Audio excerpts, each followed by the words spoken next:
Bonjour à tous. Deuxième jour de visite pour Elisabeth Borne. Et pour quel programme ? Alors, le programme, un petit déjeuner pour commencer, Francky, il faut bien manger. Ce sera ce petit déjeuner avec le groupe interreligieux tout à l'heure, dans une demi-heure à 8h à Saint-Pierre. Il faut savoir que ça n'est pas ouvert à la presse. Ensuite, vous avez un échange avec les élus sur le logement, toujours à Saint-Pierre aux alentours de 9h. Après Saint-Pierre, la ministre se rendra du côté de Sainte-Rose vers midi pour la visite d'une exploitation de vanille en agroforesterie. Il y aura un déjeuner de travail aux alentours d'une heure moins le quart avec les acteurs des filières agricoles de Sainte-Rose et ensuite la visite d'une exploitation polyculture, toujours à Sainte-Rose.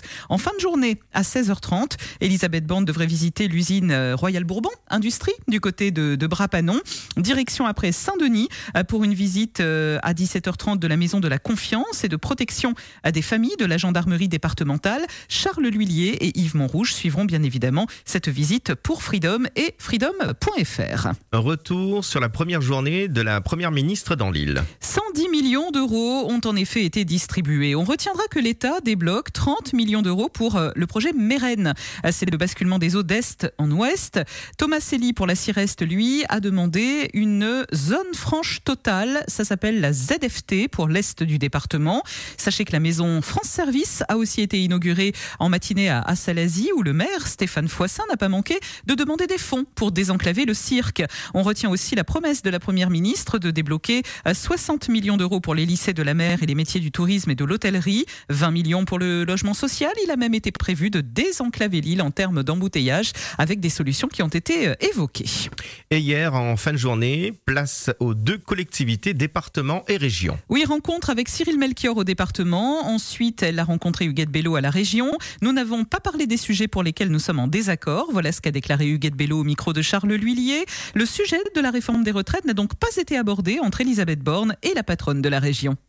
Évidemment, il y a des sujets sur lesquels on ne s'entend pas. On n'a pas parlé de ces sujets, mais vous connaissez mes désaccords. Pourquoi ne pas en avoir parlé, justement ? Parce que c'est peut-être ça que les réunionnais attendent. Monsieur, votre permission, je ne demande pas votre permission. Tout le monde connaît ma position sur la réforme des retraites. Je suis celle qui soutient ce qui a été fait par le Conseil national de la résistance, tout ce qui est en train d'être déglingué aujourd'hui, le service public, et donc c'est cela. Vous connaissez ma position. Pourquoi vous me redemandez ? Vous voulez polémiquer ? Moi, je veux pas. Voilà, Huguette Bello, la présidente de la région, a noté qu'hier soir, la journée s'est achevée assez tard pour la délégation ministérielle. En préfecture, à 20h30, la première ministre a rencontré les acteurs économiques de l'île. Et face à eux, Elisabeth Borne a donc réitéré l'importance de leur rôle dans la société.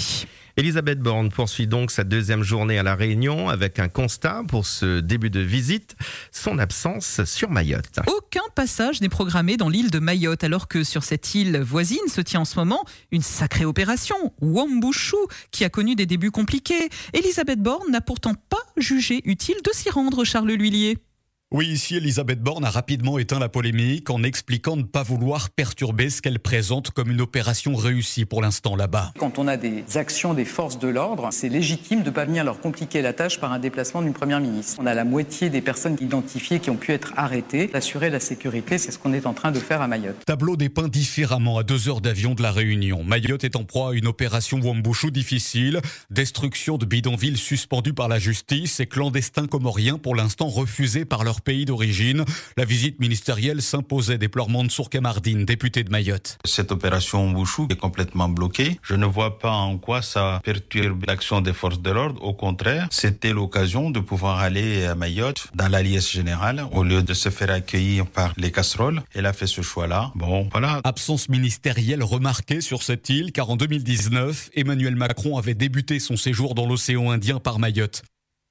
Écoutez maintenant Estelle Youssoufa, députée à Mayotte. Elle déplore évidemment l'absence d'Elisabeth Borne à Mayotte, mais pour elle, Wambushu va peut-être maintenant enfin pouvoir porter ses fruits. Il semble que les négociations sont en bonne voie, les négociations un petit peu politiques pour la France et les Comores, histoire d'autoriser la reconduite à la frontière des clandestins comoriens et leur accueil sur l'île d'Anjouan. Écoutez la députée Estelle Youssoufa. L'opération Wambouchou a mal démarré, on en est tous témoins. Je rappelle quand même qu'elle n'est pas arrêtée puisque elle est en 3 volets. Le premier, c'est quand même la lutte contre la criminalité avec les arrestations et ça, les gendarmes et la police nationale mènent l'opération de sécurité publique. Le deuxième volet concerne la destruction des bidonvilles et les reconduites à la frontière. Ces 2 volets-là sont liés et empêchés par le blocage des autorités comoriennes. Les négociations entre le président Macron et le président Azali ont, semble-t-il, abouti à une reprise des reconduites. On peut penser que dans les prochains jours, les autorités pourront procéder au deuxième volet du travail qui doit être fait dans le cadre de l'opération Wambouchou, procéder aux reconduites, à la destruction des bidonvilles. C'est l'aspect de l'opération Wambouchou que toute la population de Mayotte attend et qui est empêché par le blocage des autorités comoriennes. On verra dans les prochains jours si ça peut effectivement enfin commencer. On ne peut que se féliciter des arrestations qui ont eu lieu dans le cadre de Wambouchou. Plus d'une centaine d'arrestations qui ont eu lieu et qui permettent de mettre derrière les barreaux des personnes qui étaient recherchées, qui sont extrêmement violentes et qui ont organisé les émeutes, les barrages, les attaques contre les personnes. Donc pour nous, pour notre sécurité à Mayotte. Voilà, et cette visite ministérielle fait bien sûr l'objet du ticosement d'Yves Montrouge, notre éditorialiste politique. C'est tous les vendredis qu'il est à lire sur votre site freedom.fr. Cet édito d'aujourd'hui, le ticosement, s'intitule « Elisabeth Borne, rougaille saucisse et zambrocal politique indigeste ». Ça veut tout dire. Une première ministre et 4 ministres en même temps dans un département, ça n'arrive pas tous les jours. Et même si ça crée quelques bouchons au niveau de la circulation en l'espace d'un court séjour, nous devons, nous dit Yves Montrouge, considérer la venue de cette délégation comme un privilège pour notre petite île qui en a bien besoin. Besoin d'être écoutée, entendue, tant les défis sont multiples.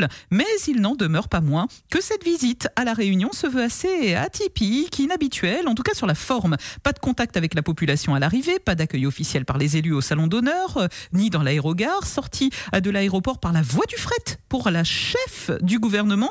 Une visite ministérielle sous les tropiques qui bouscule un peu les codes. La suite est à lire ce matin sur freedom.fr.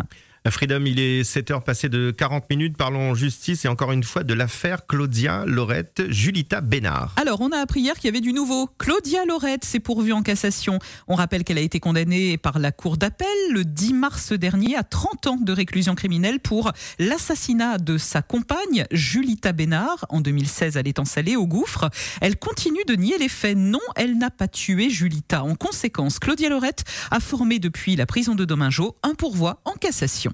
Et puis cette découverte macabre hier à Saint-Pierre. Hier en fin de matinée, en effet, les policiers ont été appelés pour une découverte macabre au secteur de Grand-Bois. Un homme d'une 50aine d'années. Il est encore trop tôt pour déterminer les causes de la mort. La piste accidentelle est pour l'instant privilégiée. Une autopsie doit être effectuée prochainement pour comprendre les circonstances du drame.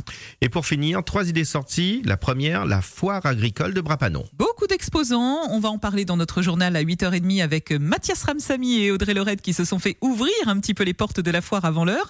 Eh bien, sachez qu'il va y avoir des plateaux artistiques, des concours gastronomiques, des manèges, des animations, une ferme d'animaux à ciel ouvert. Ça se passe à Brapanon pendant 10 jours. Et comme l'année dernière, les Panonnais pourront se faire connaître via Internet pour bénéficier de leur accès gratuit à la manifestation qui sera inaugurée tout à fait officiellement ce soir par le ministre de l'Agriculture. Deuxième idée, et ça c'est pour demain, la nuit des musées. Ça se déroule une fois par an et c'est donc demain soir. Une 19e édition qui est placée sous le signe de la poésie. Et oui, ce sera le fil rouge de cette opération La Nuit des Musées, un rendez-vous nocturne proposé depuis 1999 par le ministère de la Culture qui s'appelait auparavant le Printemps des Musées.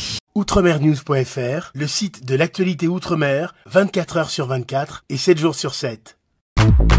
Retrouvez la chaîne Outremer News sur YouTube.